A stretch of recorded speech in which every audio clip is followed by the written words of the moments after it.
Hai, Assalamualaikum. Bertemu lagi dengan saya Sherly. Di sini saya akan mempresentasikan tentang model komunikasi di pertemuan yang ke-7. Baik, model komunikasi rekan-rekan. Model komunikasi yang pertama yaitu contohnya representasi.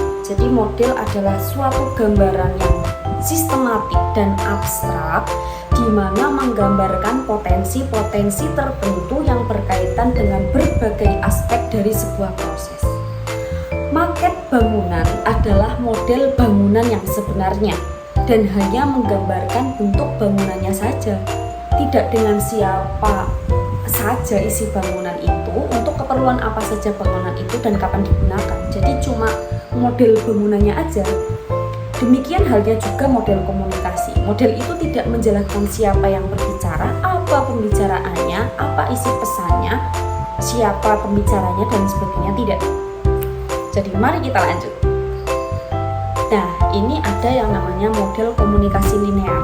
Komunikasi linear yaitu suatu proses penyampaian pesan dari seseorang komunikator kepada komunikan secara langsung maupun tidak langsung yang memanfaatkan media komunikasi, di mana komunikasi ini hanya terjadi satu arah tanpa terjadi timbal balik terhadap pesan yang disampaikan komunikator. Contoh, khutbah itu terjadi satu arah tanpa timbal balik. Jadi kita seorang komunikan hanya mendengarkan dari isi khotib tersebut yang menyampaikan khutbah gitu teman-teman.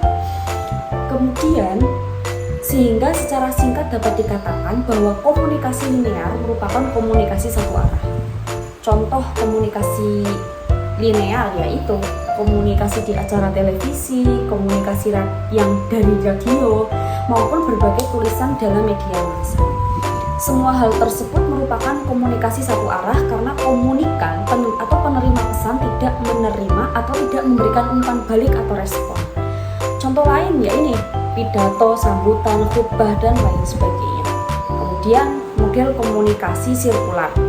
Sirkular sebagai terjemahan dari perkata sirkuler, secara harfiah berarti bulat, bundar atau keliling, bulat-bundar seperti saya. Enggak ya. Kemudian yang kedua, dalam konteks komunikasi yang dimaksudkan dengan proses secara sirkular itu adalah terjadinya feedback atau umpan balik. Nah, ini kebalikan dari komunikasi linear tadi.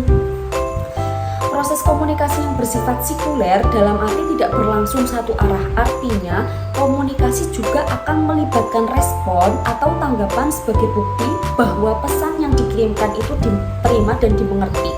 Hal inilah yang dimaksud pada prinsip komunikasi yang bersifat non-sekuensial, komunikasi interpersonal dan berbincang-bincang.